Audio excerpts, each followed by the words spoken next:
Okay, and this is the third one. Usually I actually wouldn't share this one, but I shared one and two, which doesn't happen that often. So I thought you might want some closure and be curious what happened. So this is mid game. I wasn't recording because I wasn't planning on sharing it. I didn't think there was anything special, but I do think some interesting decisions pop up here. Um, so when you play a hot dog, you always want to double check what spells are in there. And here I end up getting the best setup for hot dog is when you have no spells in there, and then he pulls out a fire rune, which is just a pretty beastly play overall. And yeah, I actually think I end up misplaying this match. So I get moonbeamed, which is a bit unfortunate.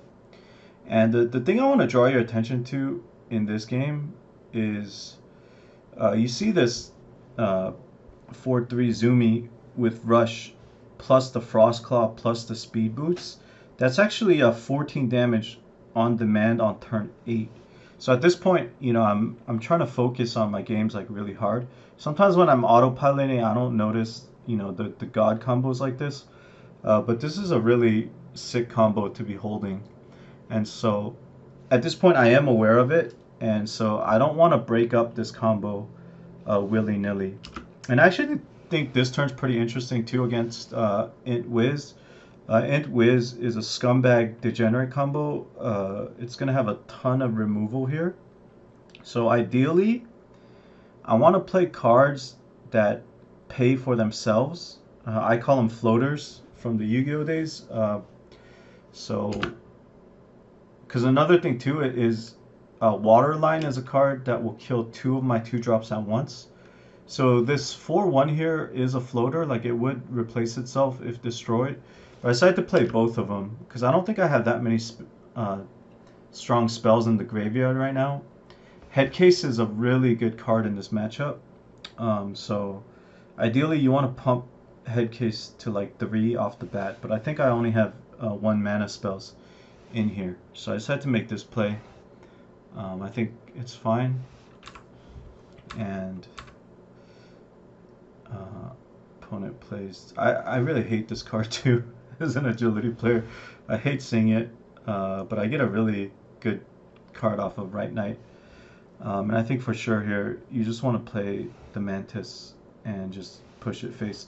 I'm also pretty fortunate that he's chained up. Uh, he or she's chained up. Because otherwise I'd only be getting 1 damage through. And I think at this point, this is a turn that I make a mistake. Okay, so my opponent has no answer for the 7-5, which is really good.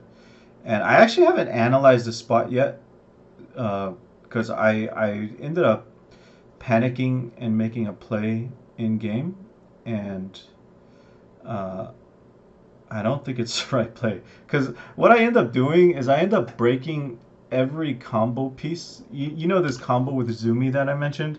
I end up breaking it through panic. So let's like try and break this one down. I'm actually doing this live here. I haven't thought of this beforehand. So I think for sure you're gonna use 3 mana here um, on the mantis because it's gonna basically kill these two. Um, yeah, then I really don't know. So you play that, you're down to 4 mana. I only have 1 mana off the coin. Like I almost feel also I feel like you want to play Frost Claw here too. Like I'm pretty sure that's what I wanted to do. Because what you really want here is you want to get in uh, 10 face damage, and then ideally you probably want to just get in the 20 face damage now. That's actually kind of an absurd total. I think you can do it just by playing the Wayne Blade, the Speed Boots, and the Frost Claw to kill that 2/5.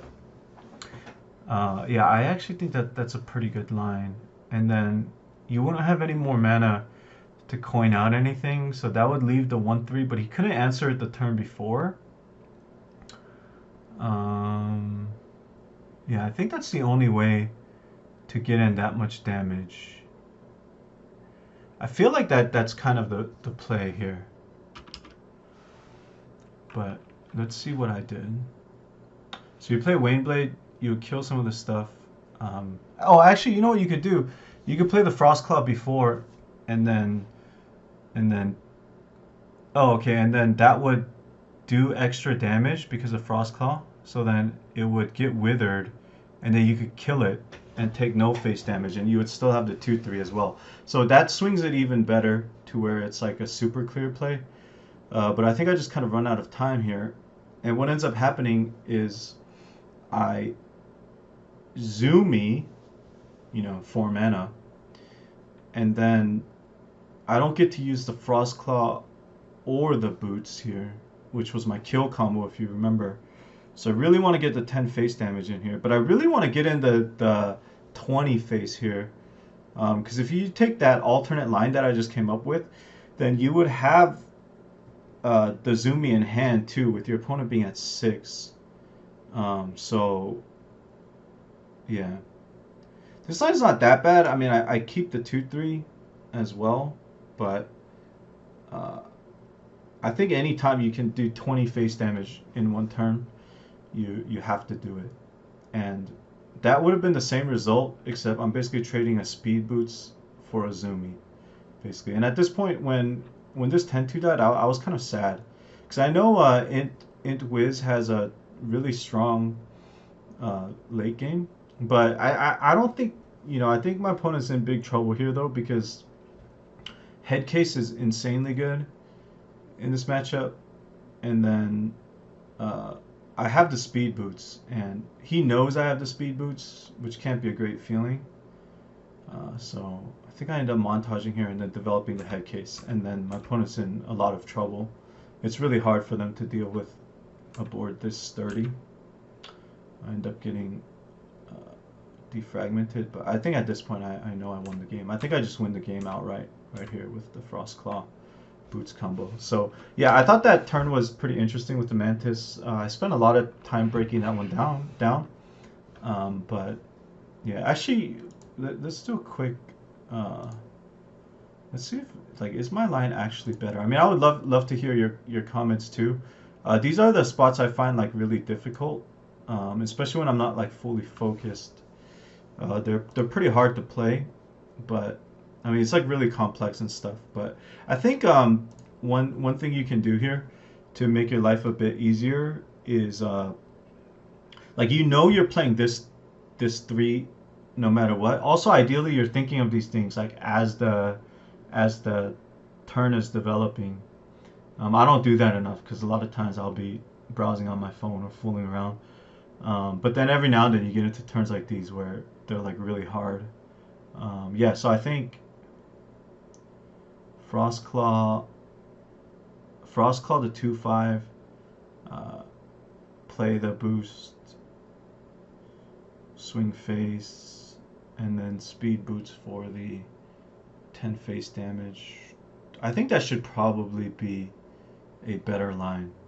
Uh, it's kind of close though, because there you would be losing your Frostclaw and your boots, but it's not like you're gonna get a better spot than 10 damage for speed boots. So yeah, I think it's worth it. But I don't think it's like a huge mistake or anything. I just think it's worth it to try and get that damage in. But let me know like if you disagree or something. Maybe there's another line too that I missed here with like montage or something. Maybe you can like, what would it be? You have to play the Wayne Blade. Yeah, I'm not sure. And I feel like you kind of have to play the speed boots too, because you have a duty to do 20 damage in one turn. But anyways, hopefully you enjoyed that. That was kind of in depth. I don't think we're getting that in depth into most spots like this, but it was pretty interesting.